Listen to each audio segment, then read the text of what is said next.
उनका निर्णय। मुस्लिम महापंचायत 2 बार हुई है, उसमें डिसीजन लिया गया। मुस्लिम महापंचायत नहीं, मैं जा रहा हूँ, आप नहीं जा रहे, मैं जा रहा हूँ। उन्होंने अपना हक मांगा है। नहीं, आपको क्या कहलवाना चाहते हैं मेरे? मैं यही कहलवाना चाह रहा हूँ। आपने एक बात, हाँ, मैं ये कहलवाना चाह, आपने ये बोला कि बीजेपी तो गुमराह कर रही है। गुमराह कर रही है। और कांग्रेस, और जो एमडी चौकीदार बोलता है कि मैं 70 साल से कांग्रेस का सिपाही हूँ, वो यही होगा, सुंडा होगा। वो सिपाही, वो एक कैबिनेट मिनिस्टर, मतलब राज्य मंत्री का दर्जा लिए हुए, और फिर कांग्रेस से बगावत कर रहा है, तो ये कौन सा सही निर्णय? किसको मजबूत दावेदार मानते हो आप? मैं तो भी हमारा अमीन ने मानना, देखो हमारे गाँव को वजह की 3 हो गए ना, 15 साल होगी सरपंच चुनाव लड़ता, बढ़िया काम कर रही है गाँव के अंदर। तो इस्लामपुर में दुकानों पे और गांव की चौपाल पे जाकर हम पूछ रहे हैं। मेरे सर, आपका नाम?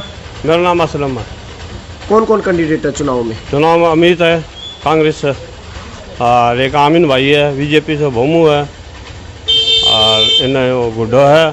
किसको मजबूत दावेदार मानते हो आप? मैं तो भी हमारा अमीन ने मानना, देखो हमारे गाँव को वजह की 3 हो गए ना, 15 साल होगी सरपंच चुनाव लड़ता, बढ़िया काम कर रही है गाँव के अंदर, कोई चीज़ की कमी को नहीं रख रही है हमारे गाँव में, बढ़िया पीछा लगा रही है।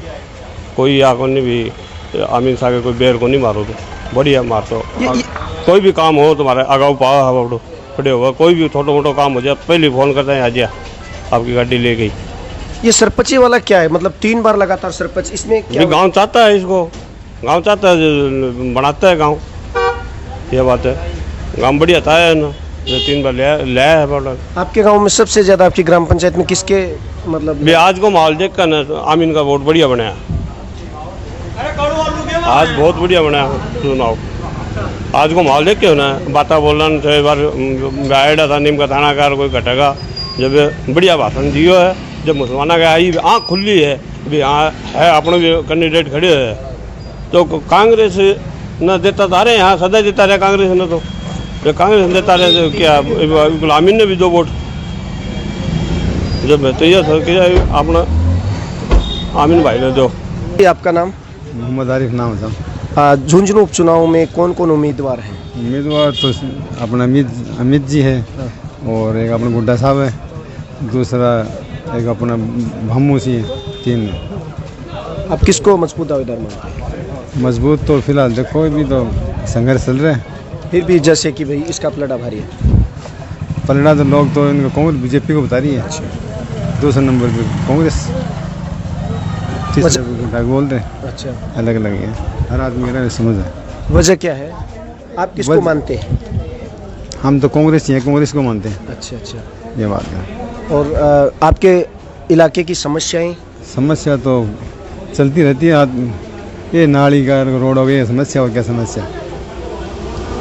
क्यों मानते हैं आप, मतलब कांग्रेस के बारे में बोल रहे हैं? कांग्रेस का तो इस बार मुसलमान बिल्कुल विरोध करता है। नहीं, वो तो हर आदमी अलग समझ रहे हैं, ये तो कुछ नहीं है। 50% दे रहे हैं हमारा, तो हमारा हमेशा गांव से 1200-1300 वोट प्लस में रहती कांग्रेस, अब की बार थोड़ा 300-400 वोट कम रह जाएगा वैसे। नहीं, जैसे मुस्लिम महापंचायत हुई है झुंझुनू में, तो उसका काफ़ी वो तो गलत है, वो नहीं है, हर आदमी नहीं आता वो। तो आपको क्या लग रहा है? बस यह दोनों में से एक आएगा, ये तो भम्मू जी आएगा या विजेंद्र जी। जैसे झुंझुनू शहर की बात करें तो वहाँ पे ये माहौल है कि कांग्रेस जो है उसको वोट इस बार मुस्लिम नाराज है, उसको नहीं दे रहे हैं। हाँ, थोड़ा वो 100% से 50% मिल रही हैं उनको, तो 50% में तो फिर बड़ा लॉस हो जाएगा ना?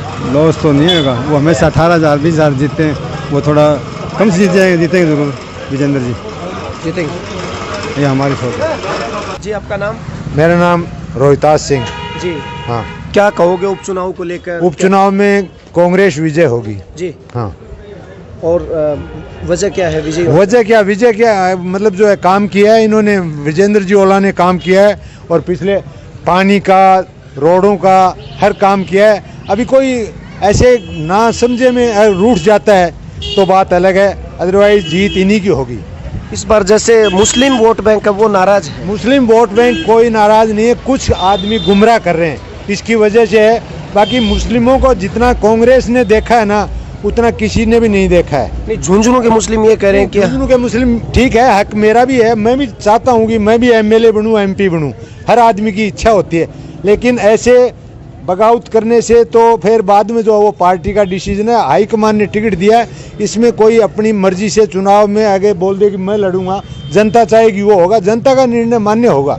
इस जैसे वंशवाद की बातें वंशवाद, कोई वंशवाद नहीं है। जो चुनाव लड़ने में सक्षम होगा वही चुनाव लड़ेगा, जिसको पार्टी हाईकमान जिसको टिकट देती है उसी को मानना चाहिए। या तो बोलते हैं कि मैं कांग्रेसी हूँ, 70 साल से कांग्रेस नहीं, वो बगावत करते हैं और सबसे बड़े गद्दार है। मेरा ओपिनियन ये है, जो कांग्रेस सी बोलता है अपने आप को और जो पद लेके बैठा है तो वो सबसे बड़ा गद्दार है।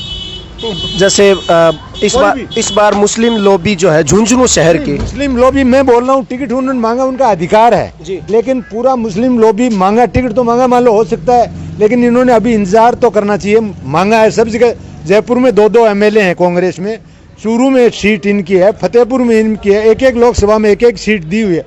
और ठीक है वो हाईकमान का है यहाँ, तो ब्रजेंद्र ओला ने थोड़ी किया अमित को, ये भी तो आप देखिए।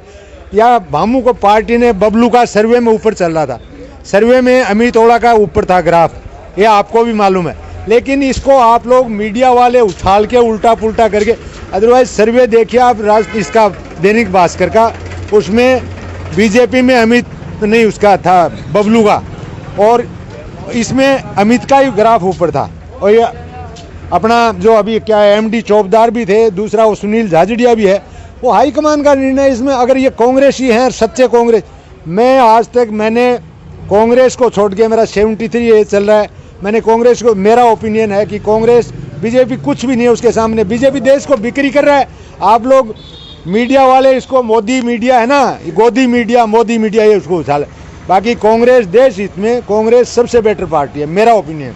जैसा कि आपने देखा पिछले एक जुलूस निकल रहा था, उसमें जो मामला आया, उस मामले को लेकर आप क्या कहेंगे? मेरा ओपिनियन ये है, उस मामले में जुलूस इन्होंने निकाला, सरपंच उसमें था, उप सरपंच भी यहाँ का था, अभी इन्होंने जांच कराया। वो गवर्नमेंट ने, बीजेपी गवर्नमेंट ने उस जांच को क्यों दबाया? उसको, अगर इसमें अमीन या वो जो उप सरपंच था वो दोनों दोषी थे, उस पर एक्शन होना चाहिए था, मेरा मत ये।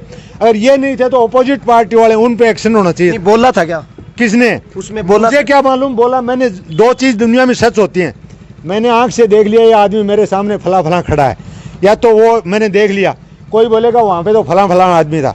आंख से देखी हुई चीज़ और कान से सुनी चीज़ सत्य होती है, उसके बाद में मेरे को भी गाली देते होंगे, तो ऐसे मान्य नहीं है। मैंने देखा नहीं, मैं यहाँ से शोर शराबा जरूर देखा था, लेकिन मैंने नहीं पता किसने क्या दिया। तो उसमें आपके गांव के सरपंच जो 3 बार लगातार यहाँ है, उनका भी नाम उसमें है। मैं क्या कह रहा हूँ कि उसके बारे में अगर वो सच हो या गलत हो, है नाम, तो उस नाम है, मैं बोल रहा हूँ नाम दिया है। नाम ये एक चुनावी स्टंट था। तो उसमें ओला परिवार का कोई मेंबर उनसे पूछने या जानने भी आया कि क्या? ओला परिवार का इस बड़ी सभा के अंदर ओला जी ने 3-4 दिन पहले बोला है कि मेरी अमीन सरपंच से बात हुई है, मैंने डायरेक्ट एसपी से बात नहीं सर, आप एक बार तो ये करें कि आंखों देखा और कानों सुना, और एक बार उनके कहने पे मीटिंग में हुआ, ये मीटिंग में हुआ। मीटिंग में नहीं सर, वो जो मामला हुआ उसमें आए क्या? उस पे घर में उन्होंने बोला है, वो बात बता रहा हूँ, मैं नहीं देखा। प्रथम नागरिक का नहीं, तो प्रथम नागरिक पे आ जाए, उनका मुसलमानों का हितैषी बन रहा है। सुनो साहब, आप सुनो, मेरी बात सुनिए, आप क्वेश्चन बाद में करिए। मैं ये कह रहा हूँ कि हर जगह पहुँचना हर इंसान का काम है क्या? जहाँ उसूलों पे आ जाए या किसी के दिक्कत हो, के आस पास तो डायरेक्ट जिले का जो इंचार्ज है, पुलिस का कप्तान है, एसपी साहब, उससे उन्होंने बात किया जब लोकसभा चल रही थी कि सलामपुर में कोई गदर नहीं होना चाहिए, जाब्ता लगाइए। फिर उससे ज्यादा क्या करेगा सांसद? सर गदर वाली बात होती है। गदर तो क्या पता क्या आपके साथ मैंने भी लिसन मेरी, मैं यहाँ खड़ा, ये मोहम्मदन भाई भी यहाँ खड़े थे और वो भी वहाँ शोर शराबा हो रहा था। मैंने बोला शांत रहो, मेरा तो गांव दूसरा है, मैं मेरे गांव चला गया। मेरा गांव केरपुरा खुर्द है। ठीक है, हाँ, तो ये बात है, मैं तो यहाँ पर प्रत्यक्ष जो देखा वही बता रहा हूँ। सर मैं ये नहीं कह रहा, आपने ये बताया कि अच्छा काम कर रहे हैं, मुसलमानों के लिए अच्छा कर रही है कांग्रेस, बीजेपी गुमराह कर, यही कहा ना आपने। मैं उसी सवाल पे जा रहा हूं कि जब मुसलमानों पे कोई दिक्कत आए, परेशानी आए, और गांव के प्रथम नागरिक पे जो लगातार 3 बार यहाँ का सरपंच है, उसके साथ कोई अनहोनी घटना घट रही है, तो क्या उनके सांसद या उनके विधायक का ये फर्ज नहीं बनता कि उनके हाल चाल पूछे, उस बात को लेकर? वो क्या पता पूछा ही होगा, पूछा होगा पता नहीं सर, ये पूछा ही होगा नहीं, ऐसे ये पुलिस जाब्ता रही है क्या, खुद लगा दिया क्या सर? पुलिस जाब्ता जो हुआ है वो तो ऐसी घटना को लेकर हुआ है जिसमें घटना को लेके हुआ, तो फिर इसको आप माने नहीं। मिला है तो उन्होंने विधायक को भी भेजा यहाँ पे, पिलानी विधायक है जो उन। फिर आपके आमीन जी इस समय खुद उम्मीदवारी में है, हाँ। विरोध में है, ये वजह क्या है? ये वजह तो उनका निजी मामला, मैं नहीं जानता। हो सकता है अमीन जी को चुनाव एमएलए बनने की ख्वाहिश होगी, उसकी वजह से होंगे, या कोई और। वो बोलते हैं कि मैं तो 70 साल से कांग्रेस का सिपाही हूँ, तो अगर कांग्रेस का सिपाही है तो अमीन जी को तो ये बात, अपनी बात को जो मान्य करके, 70 साल से है नहीं, 6 साल पहले कांग्रेस ज्वाइन किया मेरे सामने ही यहाँ सलामपुर में। कांग्रेस कब ज्वाइन किया, कब बीजेपी में थे, वो नहीं बात तो आप जब कह रहे हो ना कि वो मुसलमानों का हितैषी है। नहीं, मुसलमानों का हितैषी है तो मैं कह रहा हूँ कि आपको, मैं भी चाहता हूँ कि एमएलए एमपी बनूं, लेकिन मेरे को वोट भी तो मिलने चाहिए। नहीं, वोट तो तब हो ना जब आप उनको कोई उनका हक दो, उन पे ले जाके खड़ा करो। नहीं, आप देख रहे हो शीश राम जी ओला, ब्रिजेंद्र जी ओला, राजबाला ओला, अमित ओला, ये लगातार चल रहा है। ये ऊपर वालों का निर्णय। किसी के घर में है ना, इस्लामपुर में कई दुकानें खुली में, लेकिन मैं बता रहा हूँ आपको 3-4 दुकानें ही चलती हैं, बाकी सब किसी का हो सकता है कोई बिक गया, किसी का कुछ बिक गया, लेकिन जो ज्यादा चलती है ना वो मालिक देता है रास्ता सबको। ये किसी के कहने से, किसी को बोलने से, अब ये जनता का फैसला, मैंने बोल दिया कि जनता करेगी इसका निर्णय। आप इस पे ज्यादा घुमा फिरा के पूछ नहीं। मुस्लिम महापंचायत को आप कहाँ तक सही मानते हैं? मैं मुस्लिम महापंचायत को कह रहा हूँ, उनका हक है, वो अपना हक मांगा है, उसमें वो पार्टी ने उनको दिया नहीं दिया उनका निर्णय है। मुस्लिम महापंचायत 2 बार हुई है, उसमें डिसीजन लिया गया। मुस्लिम महापंचायत नहीं, मैं जा रहा हूँ, आप नहीं जा रहे, मैं जा रहा हूँ। उन्होंने अपना हक मांगा है। नहीं, आपको क्या कहलवाना चाहते हैं मेरे? मैं यही कहलवाना चाह रहा हूँ। आपने एक बात, हाँ, मैं ये कहलवाना चाह, आपने ये बोला कि बीजेपी तो गुमराह कर रही है, गुमराह कर रही है, और कांग्रेस, और जो एमडी चौकीदार बोलता है कि मैं 70 साल से कांग्रेस का सिपाही हूँ, वो यही होगा, सुंडा होगा। वो सिपाही, वो एक कैबिनेट मिनिस्टर, मतलब राज्य मंत्री का दर्जा लिए हुए, और फिर कांग्रेस से बगावत कर रहा है, तो ये कौन सा सही निर्णय? नहीं, बगावत तो अब तो वो तो चुनाव, बगावत है तो चुनाव में बगावत। अगर कांग्रेस स्ट्रिक्ट हो ना तो उस पर एक्शन लेना चाहिए मेरे। इस बार तो जनता ना तो एमडी चौकीदार चुनाव लड़ रहा, ना उसके साथ चुनाव नहीं लड़ रहा, तो लड़ा रहा है। नहीं, लड़ाने की आप और क्या लड़ा रहा है अभी? बिल्कुल। किसको वो तो अभी मैं क्यों जानूं, जनता अपने आप जानती है। आपको जब पता है तो पता है मेरे को। जैसे आपको पता था कि ये बात हुई, ओला जी ने वहाँ मीटिंग में बोला, तो कुछ ये मीटिंग में बोला, तो उन्होंने बोले हुई बात पे बोलता हूँ। उन्होंने ये बोला कि आप बुलाइए अमीन जी को और यहाँ पे वो करवाइए अनाउंस, मैं मेरे बेटे का वापिस लेता हूँ फॉर्म। बोलो अभी इस पे आपका क्या होगा? आप बताइए क्या है? अब मैं वो ओपिनियन तो छोड़ो, मैं तो एमडी चौकीदार वाली बात पे आता हूँ। एमडी चौकीदार ना तो चुनाव लड़ रहा है। चुनाव लड़ा रहा है ना, किसको? अभी फिर मैं तो कह रहा हूँ, अब किसको आप जानते हैं? ये लो। हाँ बिल्कुल। मैं जो पूछ रहा हूँ, मैं जो, चलो ठीक है, एमडी चौकीदार तो मुस्लिम वोटर्स, मैं मुस्लिम, हाँ मेरी बात सुनो, राजेंद्र गुड्डा है, अभी अमीन जी को सपोर्ट कर रहा है, अभी मेरे को क्या बता, आप बताओ, बोलो क्या कर? मैं तो कह रहा हूँ राजेंद्र गुड्डा के साथ मुस्लिम वोटर्स तो है, मुस्लिम वोटर्स भाई, वोटर्स मैं कह रहा हूँ टोटल होंगे, लेकिन वो जनता टोटल नहीं, 100 के 100 होंगे, मैं ये नहीं मानता हूँ। ये तो अभी नतीजा 23 नवंबर को आएगा और पता चलेगा। बिल्कुल नतीजा आएगा 23 नवंबर को, लेकिन उससे पहले जनता के जो ओपिनियन है, जनता की जो बातें हैं, वो आप सबके सामने जनमानस शेखा वाटी पे आप लगातार देख रहे हैं। आज हम इस्लामपुर में हैं और इस्लामपुर से भी स्थानीय जो यहाँ का जो सरपंच है लगातार 3 बार का, आमीन जी मनियार, वो भी यहाँ से उम्मीदवार हैं। अब जनता किसको मत देती है, और 13 तारीख को जब चुनाव होंगे और 23 को जी बताइए सर, आपका नाम बताइए। निसार नाम है। निसार सर, क्या कहेंगे उपचुनाव को लेकर, कौन कौन उम्मीदवार है और किसको आप ये मानते हैं कि इसका पलड़ा भारी है? राजेंद्र गुड्डा का जी। और वजह क्या सर? आदमी अच्छा है, हमारे साथ कोई बात करी, वो सीधी बात करने लग रही है, छोड़ के होगा। अच्छा, मैं जाने कौन है, आज तो विजेंद्र जी ने वोट दिया। हाँ अच्छा, लेकिन मैं जाने को विजेंद्र जी को कदे शक्ल ही कौन देखी, आवाज ही कौन सुनी कदे। गुड्डा जी की खूब बात सुना हमें, और कद तक साथ आवा है। तो अभी थोड़ी देर पहले हमारे साथ रोहतास जी थे, जो कह रहे थे कि हमारे इस्लामपुर में ये माहौल है, लेकिन इधर से ये निसार जी जो है वो बोल रहे और भी कुछ आइए जी, आइए सर, आपका नाम?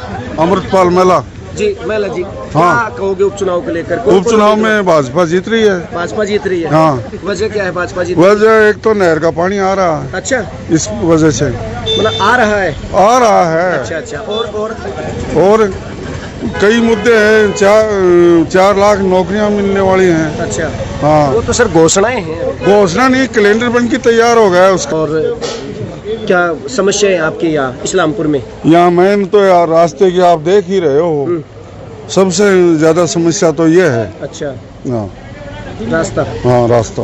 तो पिछली जो सरकार थी या पिछले जो विधायक मंत्री रहे हैं उनका कोई इसमें सपोर्ट नहीं रहा? वो सपोर्ट तो रहा था, परंतु वो बाईपास